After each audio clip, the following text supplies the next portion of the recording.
Yo, have you heard about Anchor? It's the easiest way to make a podcast. Let me explain. It's free. There's creation tools that allow you to record and edit your podcast right from your phone or computer. Anchor will distribute your podcast for you so it can be heard on Spotify, Apple Podcasts, and many more. You can make money from your podcast with no minimum listenership. It's everything you need to make a podcast in one place. Download the free Anchor app or go to anchor.fm to get started.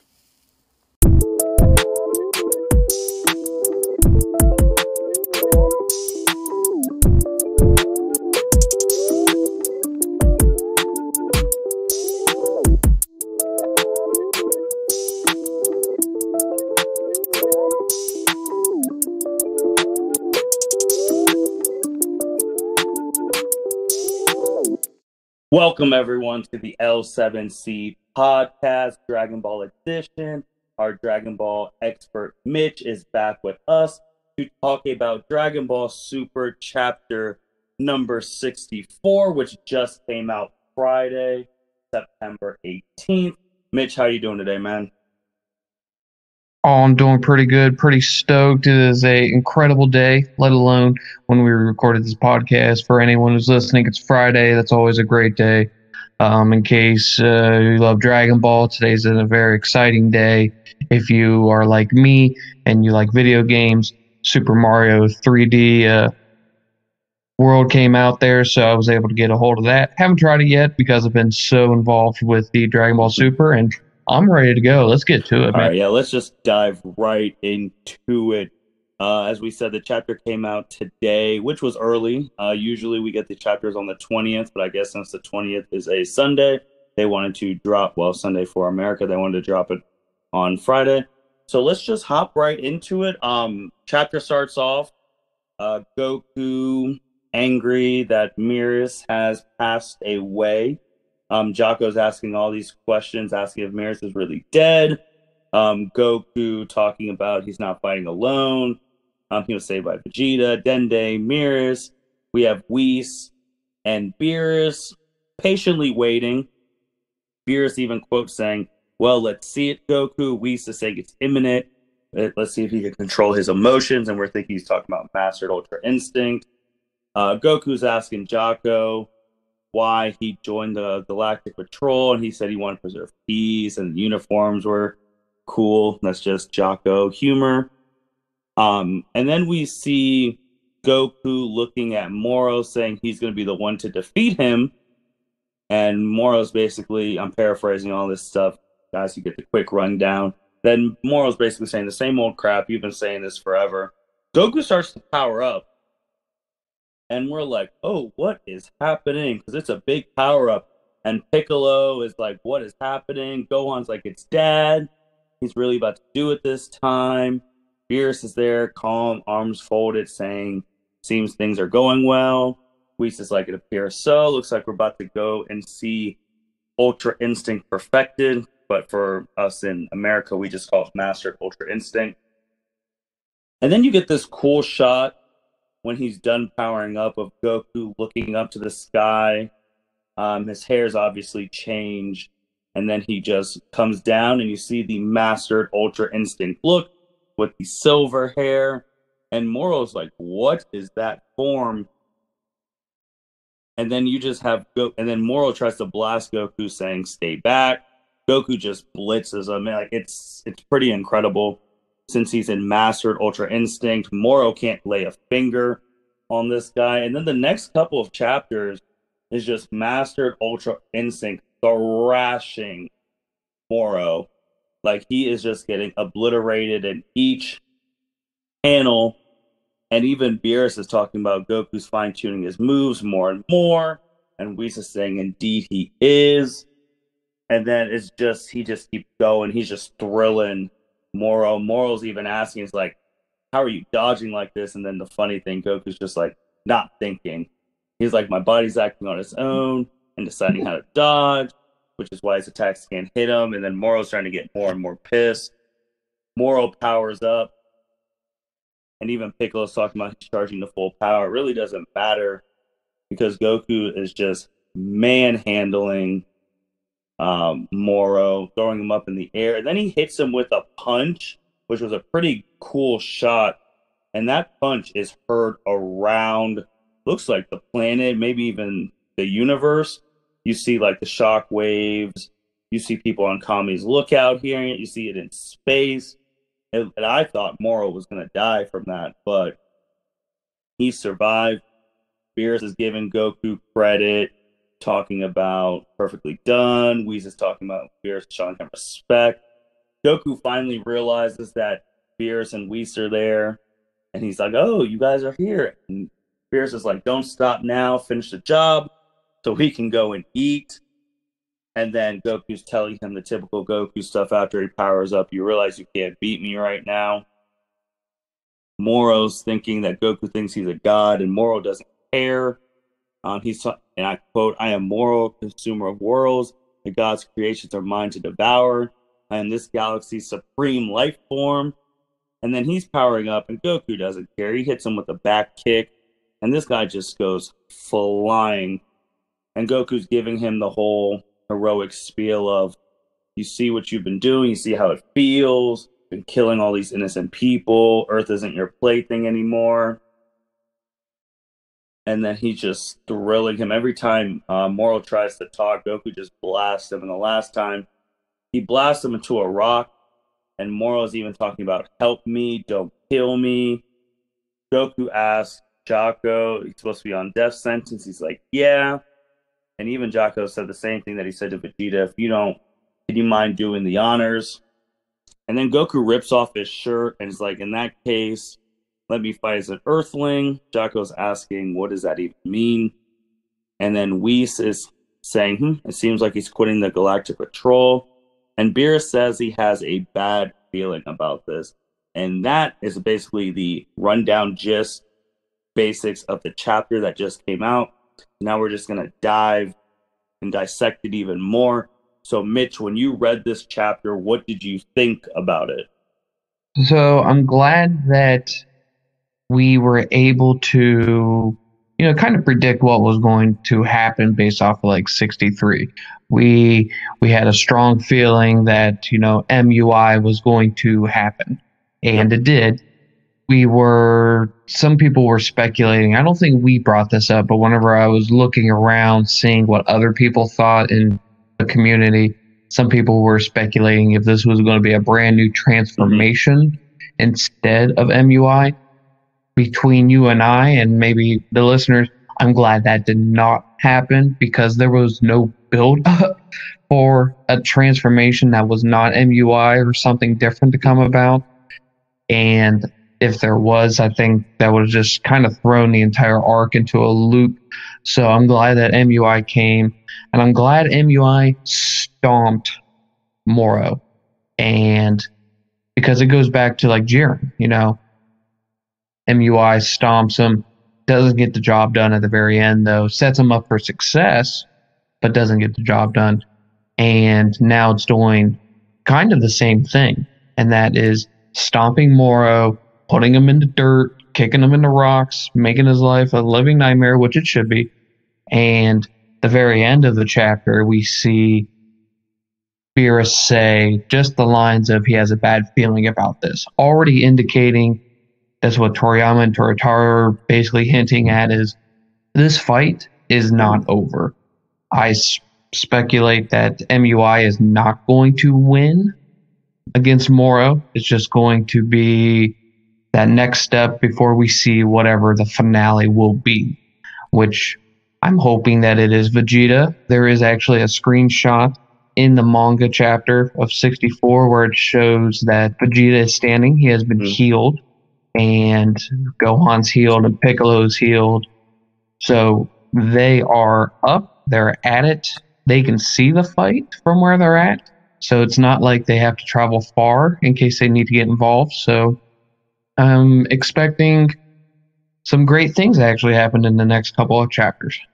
So, yeah, I think the biggest thing that everyone is taking away from this chapter, besides Master Ultra Instinct thrashing Moro, is the last panel with Beerus saying, "I've got a bad feeling about this."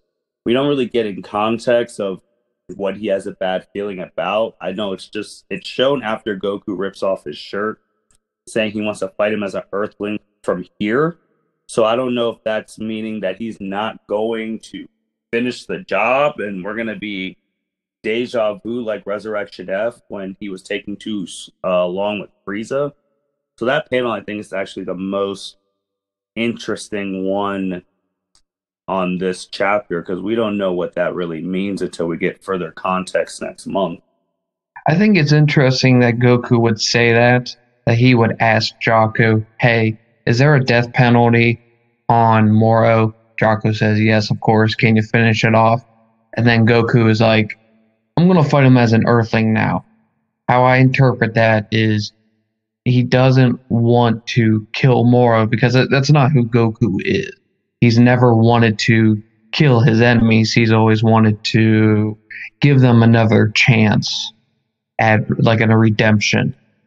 I don't believe Moro is going to be a ally in the next arc, as you know, all of these other villains in the past have indirectly always come around to the good side. You know, like Piccolo, Vegeta, Frieza in a strange way, but Frieza definitely is still a villain. But I mean, Tournament of Power, he helped cause Majin Buu. Again, Beerus, I guess. I don't know how you want to interpret Beerus's involvement with that.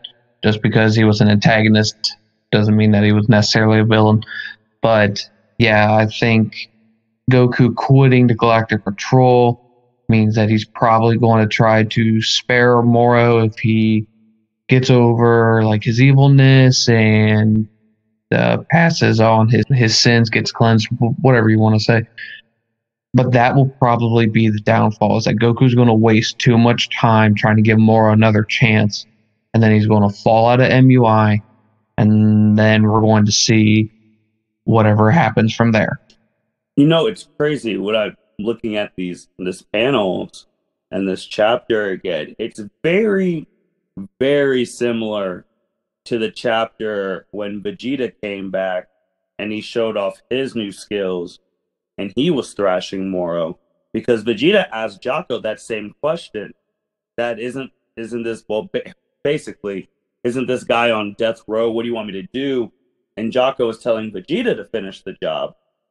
And then it was like at the end, Moro was getting stomped. And then that next chapter, Moro did the turnaround.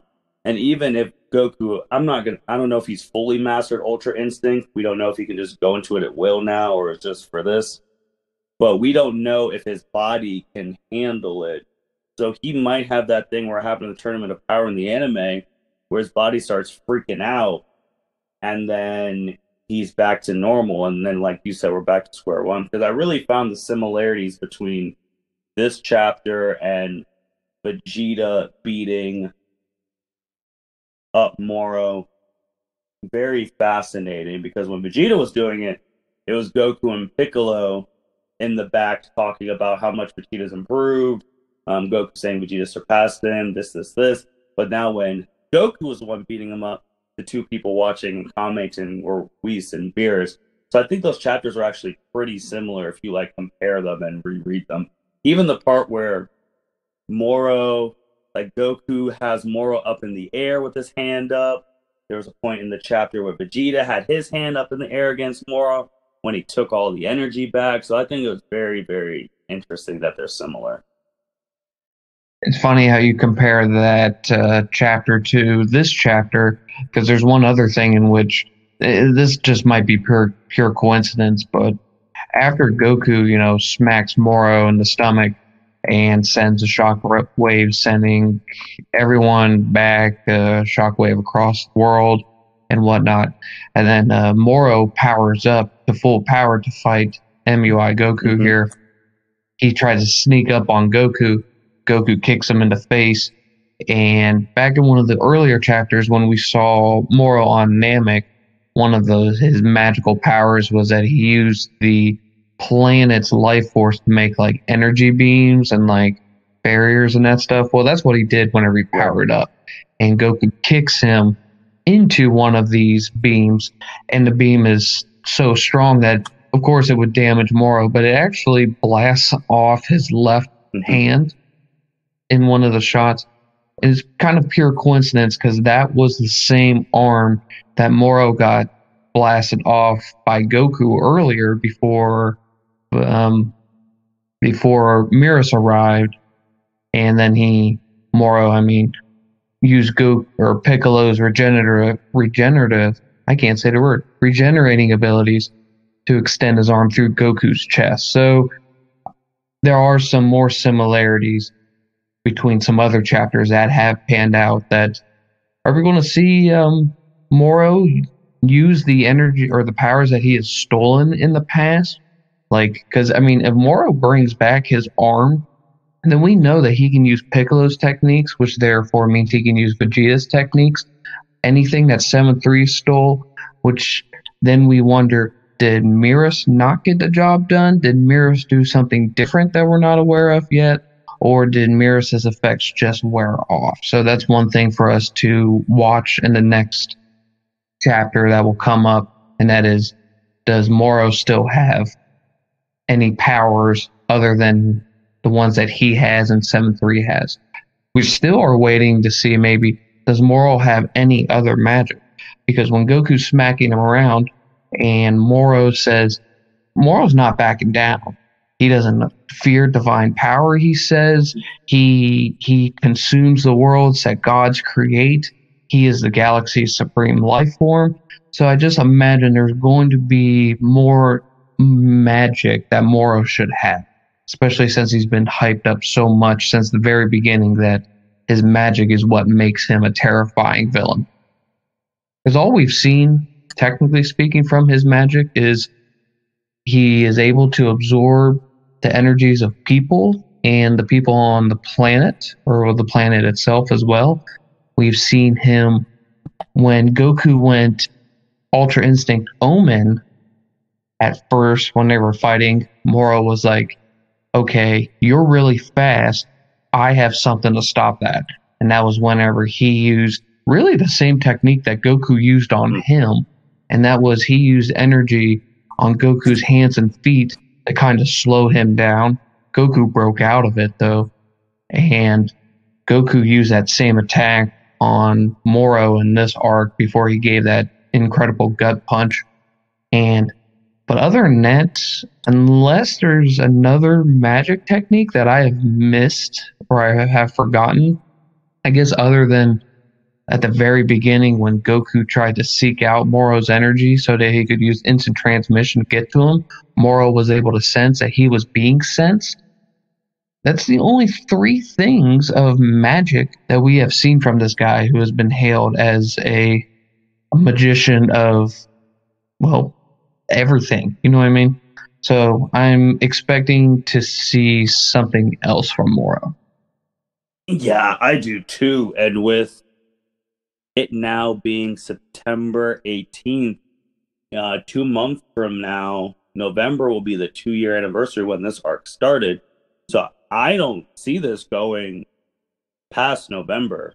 So I think this is ending at least by November. If Moro's going to pull a rabbit out of his hat next month in October, and then it leads to the final battle in November, I could see that. I just can't see it going past 2 years.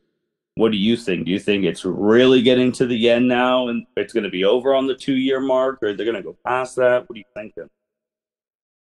As I try to ponder what my prediction would be, or maybe like my hopes of how this arc will end, I feel like my prediction is based off of one of the first chapters of this entire arc, and that was that the Dakaio, the Supreme Kai, the one that got absorbed by Majin Buu back in the day, the one that made Majin Buu look like, Fat Buu, and they had to defeat Moro, he had to sacrifice his god powers, his divine energy, to seal away Moro's magic.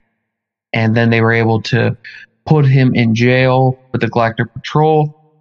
To be honest with you, I really don't understand how Moro wasn't able to break out of the Galactic Patrol, because we've seen his strength, period, is amazing. So, but I guess that's, just writer's discretion there. But that is where I think that's how the chapter has to end, is that Goku or Vegeta need to sacrifice their divine energy to stop Moro, at least in terms of concealing his magic, so then they can actually defeat him in full force. Now, with that being said, like what you said, we're in September. That means we have 3 more manga chapters before 2021.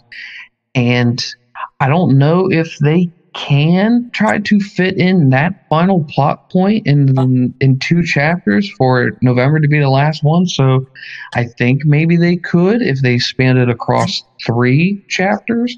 So then December then would be our very last true chapter in this moral arc. Maybe there's another chapter that kind of or ties up any loose ends, kind of end of the season kind of chapter in January. But like in terms of the main fight with Moro, if it goes past December, then I have no idea what they're trying to gear themselves up for. So I believe Majin Buu should make an appearance, Vegeta should make an appearance, and maybe Majin Buu teaches Goku and Vegeta how to sacrifice their divine energy.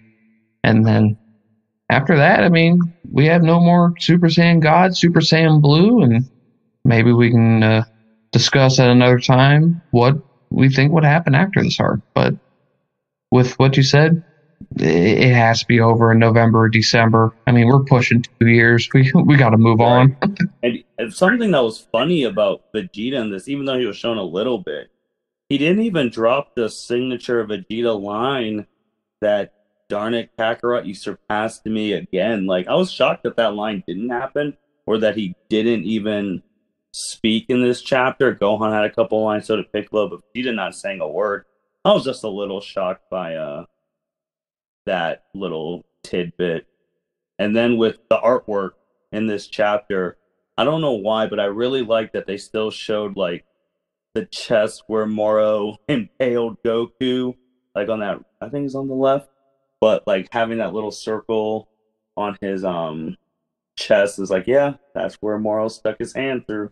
Having that small detail, I enjoyed that. And then your guy, Beerus, he seemed a little bit calm during the fight. He had his arms crossed, and they're finally seen at the end. And I know a couple, I don't think it was on any of the podcasts, but we talked about outside of here, Beerus potentially getting involved because we're like, oh, he's hungry. He's going to go to Earth. He's going to somehow tell Moro, like, hey, you can't blow this place up. That's where I eat food and get erased. But that didn't happen. So now with only it's about to be in 2 years. Are you disappointed that it really looks like, yeah, Beerus is not getting involved in this? When I saw this chapter, I did speculate that Beerus probably would not get involved. I had hoped that he would. I thought a Moro Beerus fight would be fantastic.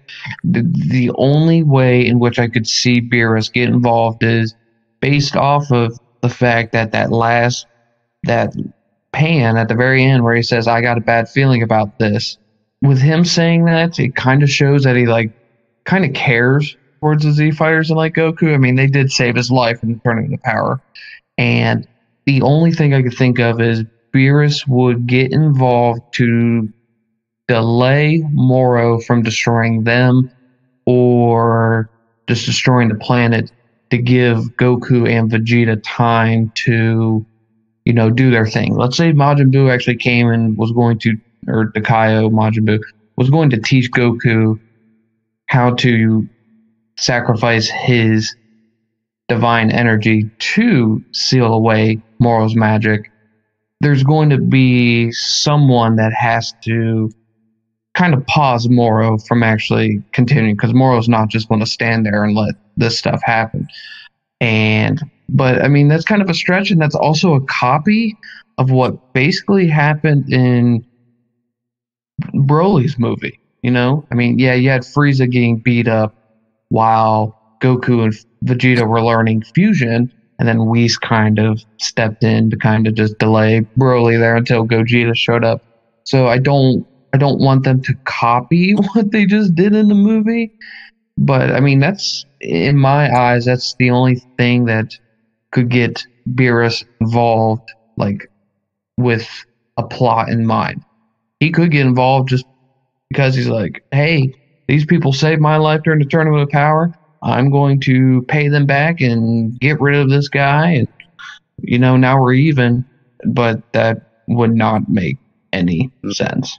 So, but yeah, it does. It looks like Beerus is not going to join this fight. And it's disappointing just for anyone who listened to the last podcast when we were talking about most disliked characters. The one I said was Beerus, not because of the character, but because the lack of the character, and that at the very beginning of Battle of Gods, both in the movie and the manga, that's all we've seen of the guy, except whenever he Hakkai'd Zamasu and fought the other gods of destruction in the exhibition match. So maybe a missed opportunity, but we'll have to wait and see. Yeah. But the one thing that you said, though, you were talking about the artwork of this chapter and different things that you saw that were pretty sweet. Overall, I think this chapter was drawn phenomenally. I mean, it was amazing from Goku at the very beginning, how angry he was, and then he collected himself, and then he turns to Ultra Instinct, and we get a great shot of, the silver hair and Moro in fear of what in the world am I looking at here. It's actually kind of sweet because one of the first attacks that Moro tries on Goku, Goku dodges it with his left hand, and then all he does is a flick of the wrist. Literally, that's it. Just a flick of the wrist onto Moro's like bicep or tricep, and it sends Shink into the dirt. And it is the most subtle, like, tap, but it just does so much damage, and it just makes Goku that much more impressive, and so much that Beerus is respecting what Goku. But I think my favorite scene or favorite picture of this entire chapter is actually not one of Goku or Moro. It's actually of Beerus and Whis, and that is when Goku gut punches Moro, and the shockwave is sent around the world. Right, Jocko gets thrown back. People in Kami's Lookout are ducking because the pressure's so immense. But Beerus and Whis are right there. Beerus looks to his right to cover his face. His ears are getting blown back, and it's like walking in like a rainstorm. You're just getting pelted. You just move your head to the side and close your eyes, and you just get to where you need to go. And then Whis is still like squared up to Goku and Moro's fight, but he has his eyes completely closed. We're talking about Whis, strongest guy in Universe 7, and Angel is closing his eyes because of how impressive this punch is on Moro. I love it. I don't know how. I could frame it. It's so cool. I don't know how he survived. I don't either. They make that punch the most impressive punch that's ever happened in the series. Like when Teen Gohan punched the hell out of Cell and 18 spat out. I mean, for me, that is now second. That was number one, but now it's second. Right beyond that, it's amazing. It's amazing. Yeah, and it's crazy too. Like the jump from Ultra Instinct Omen to Mastered Ultra Instinct.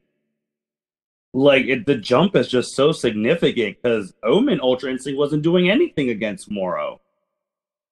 It's like in your car, it's like Omen is like second gear and MUI is sixth gear. It's not fifth to sixth. I mean, it is turbo, hyperdrive, light speed. It is everything that Omen is not. And you think Omen is cool, but MUI is it's ridiculous. It's OP. It's the One Punch Man of transformations. Apparently, it's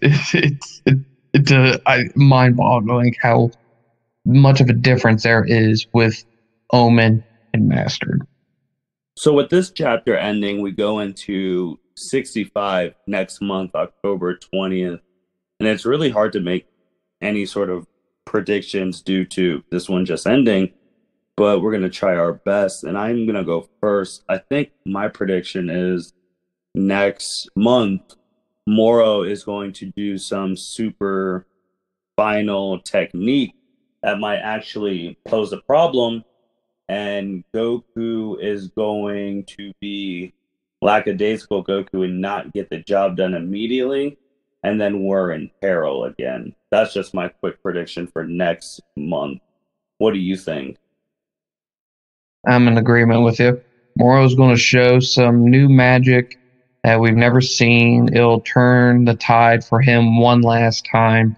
Goku will probably fall out of MUI, and that'll probably be how the chapter ends, unless it hints at how the heroes will get past Moro at the very end. Maybe we'll see another character show up, and that'll be like the glimmer of hope and give us all the speculation as to what will happen in 66. So.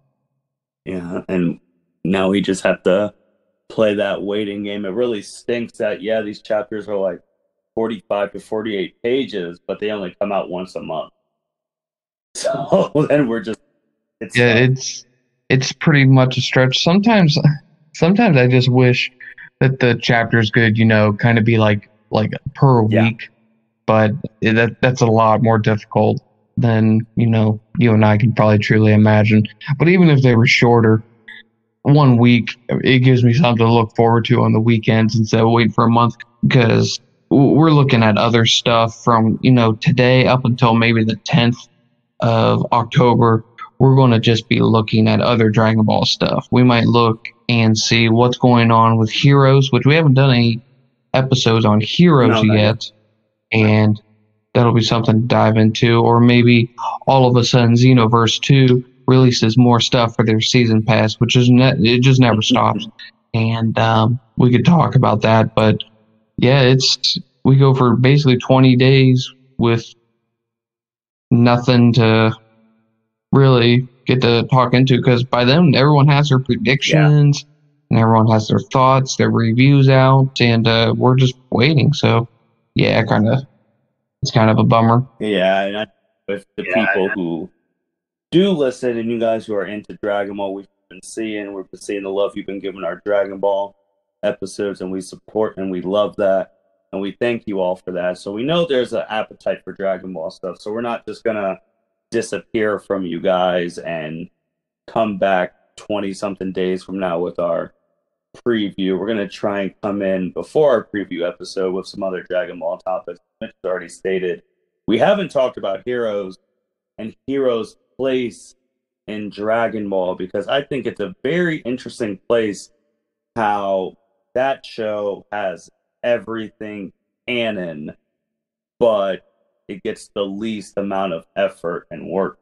So we're definitely going to need to talk about that. And then obviously we'll have our predictions for 65 when it gets closer, and then we'll have our review.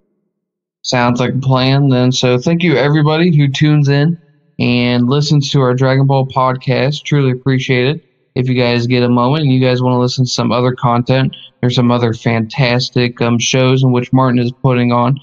You can listen to NBA news with Evan. There's a Power Rangers review in which Martin does with Cedric and Byron. And in case you guys are into that, if you guys listen to that, give it a thumbs up and all the other love, because then if we discover that more people are interested in that as well, there's plenty of content on Power Ranger stuff. But anything for that matter, we can get into other animes, other mangas, other shows in general, and yep, the door is only cracked, and before you know it, we might just slam it open and have a whole bunch more stuff for you. Yeah, and we put out content pretty frequently. We've been almost putting out close to 4 episodes a week, so that there's always something for somebody to listen to. We don't really want to stick to one topic. We want to have the doors open for anyone. If you like Dragon Ball, we have episodes for you. If you like wrestling, sports, anything, we got the episodes for you. Just like Mitch said, Saturday, September 19th is Batman Day. So actually, I'm not going to be the typical questionnaire moderator on the podcast. I'm actually going to be the featured person, and someone else is going to be moderating and asking me a whole bunch of Batman questions since it's Batman Day on the 19th. So that episode will be out later in the week. So definitely check that out. And if you want to ask us questions, comment on any of these stations you listen to podcasts, email us at the level 7 crew L7C@gmail.com. Comment on our YouTube videos. We upload the podcast to YouTube as well. We even have a fan who wants to know our top 10 Dragon Ball characters in all arcs. So I'm assuming they mean our top 10 Dragon Ball characters of all time, ranging from Dragon Ball, Dragon Ball Z, Dragon Ball GT, Dragon Ball Super, and we'll even throw in Heroes. So that is a fan question we did get, Mitch. Will do. I like how that it was mentioned across all arcs, because Dragon Ball doesn't get enough love. So I'll need to brush up on Dragon Ball, because there was a lot of content back then, and Dragon Ball was so good. So yeah, I think that is a fantastic question. Thank you for the fan. I'll say fan, for recommending that, and that's just more content. And if anyone has something that they just want to get our opinion on, give it, or just ask it. We'll be more than happy to tackle it. It of course gives us something to talk about.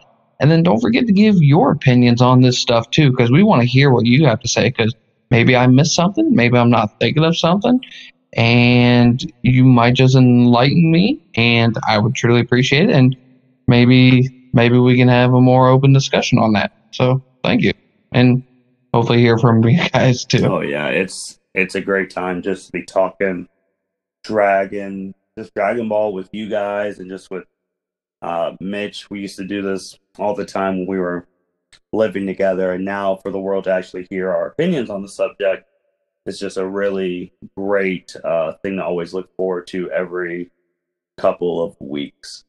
Do you have anything else, Mitch, before we sign out for today? No, nothing more than that. Hopefully everyone is taking care of being safe, and throw a like down for the podcast and the channel. Everything that you do for us helps us out tremendously, and also gives us a chuckle whenever we're looking and we see even one view and we're just like, this is amazing. So, but we've had plenty of views, and we're just already extremely humble and thankful for everything that you guys do for us. Thank you again. And with that being said, thank you everyone for listening to this episode of the L7C podcast.